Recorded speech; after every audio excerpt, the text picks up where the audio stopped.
Hey, what's going on, guys? I know it's been a while since I posted a video, so I figured I'd take advantage of this beautiful Sunday afternoon and throw something together for you. Before we get this video going, though, let's talk about this beer. So today's beer is from a local company based out of Buffalo. It's Big Ditch Brewing Company.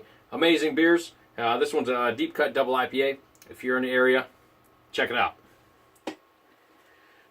So today's video is it's actually by request. Somebody wanted to know how I make the tires for the Transformers costumes I make. I've done it on Megatron, Ironhide, and now I'm doing it for Jazz, and eventually I'll start doing it for Optimus Prime as well. Tires are one of those things where it seems like it'd be something so simple to make, but in reality it's not as easy as you might think it is, and it takes a lot of time to do it if you want it to look good. Of course, you could throw a couple hours into something like that, and it'll look like a tire, but if you really want it to impress and just kind of wow people, put the extra time into it, and you're going to be really happy with the outcome. So here is the Jazz tire that I've been working on. It's not the traditional G1 Jazz rim you would see. I upgraded it a little bit. I think it looks really good. It looks a little bit more high performance, and just kind of gives you that that wow factor, which is what I'm usually looking for in a lot of the builds I do. So let's get into it. So first thing what you need to do is you need to figure out how big you want your tire to be. If you have something you could trace out, you could do that. If you got a tool you can make a circle with, you could do that as well. But first thing you need to do is figure out how big you want it to be. So you're going to cut out your sidewall, and that's going to be your first step. Once you have the sidewall cut out and the size you want, then you need to figure out how deep you want this tire to be. Is this tire going to be mounted on something? Are you going to be? Is this going to be something standalone? So you want the full tire? Because this is about what a full tire would be right here. Since I'm mounting this thing to the side of Jazz, I'm doing a half tire. I also don't want that thing sticking out too far to where when I'm walking around, I'm bumping things and maybe knocking this thing off. So I'm going to cut this thing in half. So once you figure out what the depth is that you want your tire to be, you need to cut that thing out. So just take your foam, just cut out a long strip, so it'll be able to basically go around the shape of your sidewall. When you do that, you want to make sure that you're gluing this thing, and I use contact cement to glue this. Make sure when you're gluing this thing, you're gluing it on the back side of this sidewall. If you don't do that, what you're going to have, and you try doing it on the top, you're going to have this seam going along the front of the sidewall, which is good if that's something you want your tire to look. But this one I wanted to have this thing a real smooth edge, so I made sure to attach that to the back of that sidewall. And that basically leaves you with your tire shape. That looks a little funky there, but that's okay. But there you go. That's your basic tire shape, and this is actually going to be your tire, the rubber part of the tire itself. So after you have that, then you need to move on and figure out your rim. So for the rim, the way I did that was I took my 1/4 inch foam. I figured out how deep this needed to be on this tire, and then I figured out how much or how long it would have to be to go on the entire inside of this tire itself. And once I had that, I cut it out,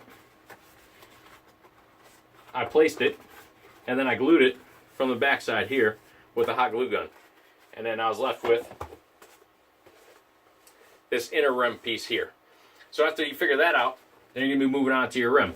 And this is where it gets cool. You can do your own kind of styling. You can look up videos or pictures of rims. If you have a specific vehicle you're looking at, you can do that as well. But for this one, I went with the 5-spoke. I thought the 5-spoke just really looked good, and just gave it kind of a sportier type look. Exactly what I was looking for with this Jazz build. So once you have that figured out, and you got your rim cut out, you need to figure out how deep you want this thing to sit in here. Mine's sitting in about a 1/2 inch right now. And really, it would depend on what kind of tire you're going, the look you're going for on your tire. But this is a 1/2 inch, and I used contact cement. I glued each one of these rims or the spokes, and then I basically placed it and secured it, and then I was left with this. Now, once you have this, and depending on what your rim looks like, you can take it to the next step if you want, or you can just leave it like this. This would look really good, but you got a couple unfinished pieces here that you might want to think about adding some upgrades to. So I had these gaps here. So the way I thought I was going to kind of jazz it up a little bit, no pun intended, was I wanted to put a brake rotor with a caliper and a hubcap in there. So what I did was I figured out what the size was going to be for inside of this tire. I took a paint cap, which is a great size for basically a hubcap for a build this size. It's just perfect. And then I basically just made my slotted rotor around that, put my cap in there, and you can see this Autobot logo here, and I think I got them in Decepticon as well, if you got Decepticon in your building. But this is literally a hubcap centerpiece, and I just hot glue gun that thing on there, and that's my hubcap. And then I just made my my caliper, my rotor, and I used my Dremel to basically slot this slotted rotor, and that was that for that one. Once I had that thing done, you could just go ahead and fit that inside of your rim, and there you go. That's what you're left with. Looks pretty good, looks really sharp, but it's not done yet. So after you do that, you got to think about your tread. Now with the tread, you could take this thing, I mean, you could get crazy with this thing. You could do each one of these tread pieces individually if you wanted to, and then glue them on. You can use your Dremel or rotary tool. You can actually, kind of just make your own design in here, whatever you want to do. If you want to, after you painted it, if you want to just draw your tread on there, you could do that. But the way I decided to do it with this, and the way I think that it turned out really good, is I took some foam and I laid it on there with the tread pattern. So for the foam with that, I use this 3mm sheet, and I cut strips out of it. And basically, I figured out what my tread pattern was going to be. Cut my tread pattern out of this, and then I glued it on to this. And you're left with a pretty good looking tread pattern. Looks pretty legit. But yeah, you can pretty much do whatever you want with that. It's really the options are endless. Put a lot of time into it. Whatever you want to do, it's your choice. Whatever you want the finished product look like. But I think this one turned out pretty good. I really like the tread pattern on this one, and it's got kind of like that sporty type high performance look to it. So exactly what I was looking for.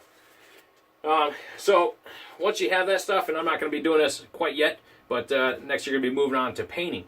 So painting is always whatever you want it to be, but for this one, I'll tell you what I'm going to do on this one. So what I'm going to do is, for the actual rubber, the tire piece itself, I'm going to hit it with a plastic dip.